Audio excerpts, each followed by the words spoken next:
सभी भक्तों के प्रति प्रणति सादर करता हूं, स्वीकार करेंगे। जय श्री कृष्ण, दंडवत प्रणाम। परमात्मा के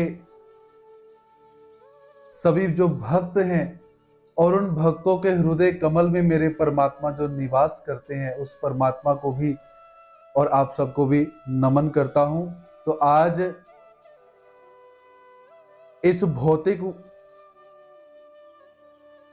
जीवनचर्या के अंदर हम अपने आप को अध्यात्म से कैसे जोड़ सकते हैं, इस विषय में कुछ तथ्य लेकर मैं आप सबके समक्ष उपस्थित हुआ हूं। जैसे जैसे कलिकाल बढ़ता जा रहा है, वैसे वैसे आज का मानव जो है वो भौतिकवाद की तरफ प्रस्थान कर रहा है।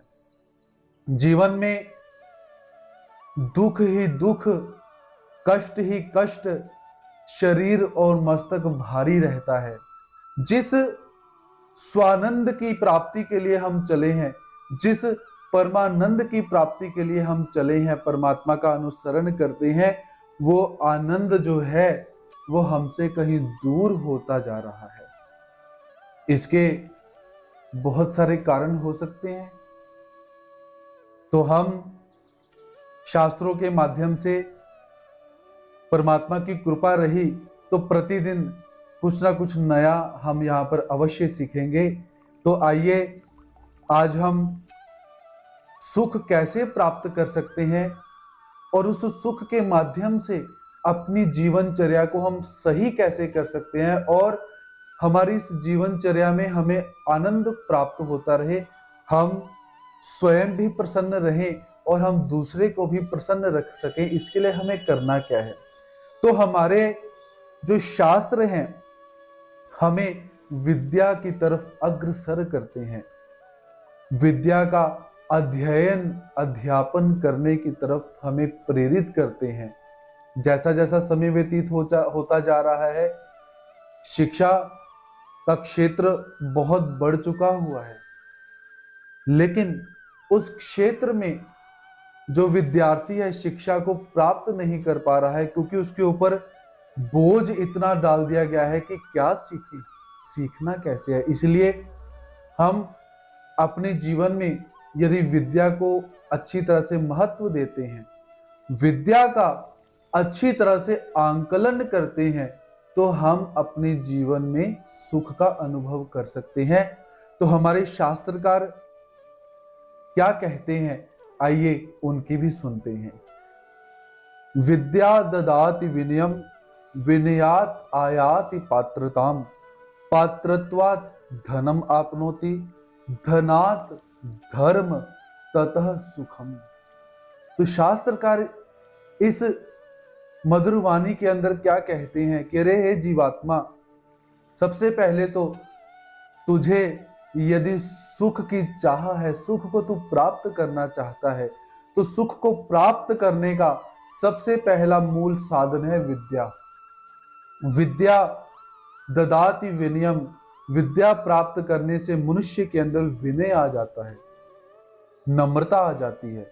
और जब मनुष्य के अंदर नम्रता आ जाती है, मानव जो है वो नम्र हो जाता है, तो नम्रता के कारण वो पात्र हो जाता है, योग्य हो जाता है।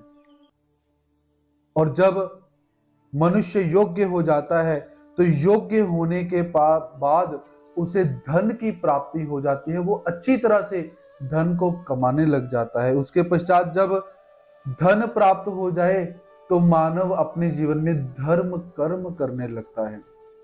और जब जीवन में धर्म आ जाए, धर्म प्रवेश कर जाए, तो सुख अपने आप आ जाता है। धर्म के अंतर्गत बहुत सारी विधियों का समावेश और धीरे धीरे सुख का आना, और सुख के बाद परमात्मा का परमा आनंद जो है वो प्राप्त हो जाता है। इसीलिए हमारे शास्त्रकार जो हैं हमें विद्या अध्ययन करने की तरफ अग्रसर करते हैं। मैं आज के समय का अनुभव जो करता हूं वो आपके साथ साझा करता हूं। आज के समय में जो विद्यार्थी वर्ग हैं वो डिग्री लेने के लिए, अपने आप को ऊंचा करने के लिए अध्ययन तो करते हैं, किंतु अपने आप को योग्य बनाने के लिए अध्ययन नहीं कर रही हैं। जितने विद्यार्थी वर्ग हैं विद्या की होड़ में तो लगे हैं, उनके अंदर बिल्कुल भी नम्रता नहीं है।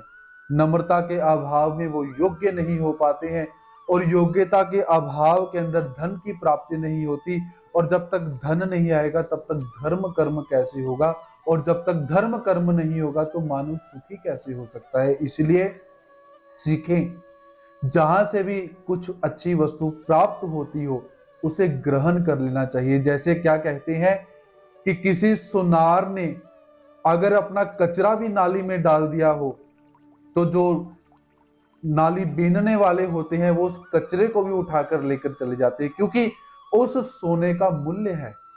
वैसे ही ज्ञान जहां से प्राप्त हो जाए, जिससे प्राप्त हो जाए, जिस अवस्था में प्राप्त हो जाए, जिस समय में प्राप्त हो जाए, ज्ञान को धारण कर लेना चाहिए, और उस ज्ञान को धारण करके अपने जीवन में, अपनी जीवनचर्या में उसके अनुसार वर्तन करना चाहिए। फिर देखिए, हम सब के जीवन के अंदर एक परिवर्तन जो होगा वो परिवर्तन कैसा हो जाएगा, क्योंकि जीवनचर्या जो लुप्त हो रही है, हमने उस जीवनचर्या को जागृत करना है। और हमारे शास्त्रकार क्या कहते हैं, विद्या शस्त्रस्य शास्त्रस्य द्वे विद्ये परिपत्तये आद्या हास्याय वृद्धत्वे द्वितीया आद्रियते सदा। तो शास्त्रकार कहते हैं कि विद्या दो प्रकार की होती है। एक विद्या जिसे शस्त्र विद्या कहा जाता है, हथियार जो होते हैं। दूसरी जिसे शास्त्र विद्या कहा जाता है, ग्रंथ जो होते हैं ऐसे। अब ये दोनों की दोनों जो विद्याएं हैं मनुष्य को इस संसार के अंदर प्रतिष्ठा प्रदान करती है, मनुष्य को प्रतिष्ठित कर देती है। किंतु इन दोनों विद्याओं में बहुत सूक्ष्म भेद यहाँ पर बतलाया गया है। तो क्या मनुष्य को शस्त्र विद्या का प्रयोग करना चाहिए कि शास्त्र विद्या का प्रयोग करना चाहिए, क्या करना चाहिए? तो शास्त्रकार कहते हैं आद्या हास्याय वृद्धत्वे, जो पहली विद्या है अर्थात जो शस्त्र विद्या है, वो शस्त्र विद्या क्या है, मनुष्य के लिए हास्यास्पद हो जाती है। क्योंकि जब हम लोग बूढ़े हो जाएंगे तो बूढ़े होने के बाद हम लोग हथियार को पकड़ नहीं पाएंगे, उसको चला नहीं पाएंगे। तो शस्त्र विद्या जो है, एक समय ऐसा आएगा कि हम हथियार नहीं उठा पाएंगे तो वो हमारे लिए बेकार हो जाएगी। और दूसरी जो शास्त्र विद्या है, वो शास्त्र विद्या सदा सर्वदा काल में मनुष्य के साथ रहती है। कभी भी मानव का साथ शास्त्र जो है, ग्रंथ जो है, वो नहीं छोड़ते हैं। इसलिए आज के समय में, भौतिक समय में यदि मैं देखूं तो मानव को एकदम से क्रोध आ जाता है, और मानव उस समय मरने मारने पर उतर आता है, और हाथ में कोई शस्त्र आ जाए तो उसे एक दूसरे को हानि पहुंचाने में समय नहीं लगाता है। किंतु शास्त्र कहते हैं कि हमें शस्त्र का परित्याग करके शास्त्र को धारण करना चाहिए, क्योंकि जो शास्त्र हैं हमें जीवनचर्या में कैसे जीना है ये बतलाते हैं।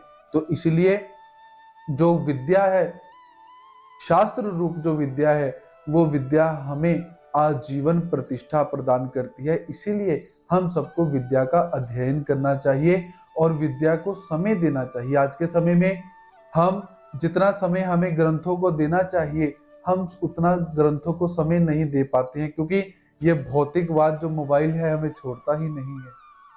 हमने पीडीएफ तो बनाई, अच्छी बात है, उसका उपयोग भी होता है, किंतु जो आपको ग्रंथ पकड़ने के बाद आपको अंदर से संतोष प्राप्त होगा, आपको पढ़ने का जो आनंद आएगा, वो किताब पकड़ने के बाद ही आएगा, वो पीडीएफ पढ़ने से नहीं आएगा। सुलभता अवश्य है, लेकिन इतना भी ग्रंथों से दूर ना हो जाएं कि हमारे पूर्वजों ने ग्रंथों में लिखा क्या है हम इसको भूल जाएं। तो इसलिए आज आप सबको केवल इतना ही संदेश मैं प्रदान करूंगा कि हम सब ने अपने जीवन के अंदर ग्रंथों का अध्ययन करने का संकल्प करना चाहिए। हमारे जितने भी ग्रंथ हैं, सामाजिक ग्रंथ हैं, धार्मिक ग्रंथ हैं, और लोकप्रिय जो ग्रंथ आप सबको प्रिय लगते हैं, अपनी रुचि के अनुसार उन ग्रंथों का प्रतिदिन अध्ययन अवश्य किया कीजिए। और ग्रंथों को पढ़ने के बाद कुछ आपको लगे कि इस बात को अपने जीवन में धारण करना चाहिए, तो हमें उस बात को अपने जीवन में भी धारण करना चाहिए। तो ये संदेश प्रदान करते हुए आज के इस व्याख्यान को मैं यहीं पर समाप्त करता हूं। आशा करता हूं कि हम सब अपने जीवन में उपयोगी तत्वों को धारण करेंगे और समाज को, परिवार को हम उन्नत बनाएंगे, ऐसी मैं आशा करता हूं। तो सभी को प्रणिपात। जय श्री कृष्ण। दंडवत प्रणाम।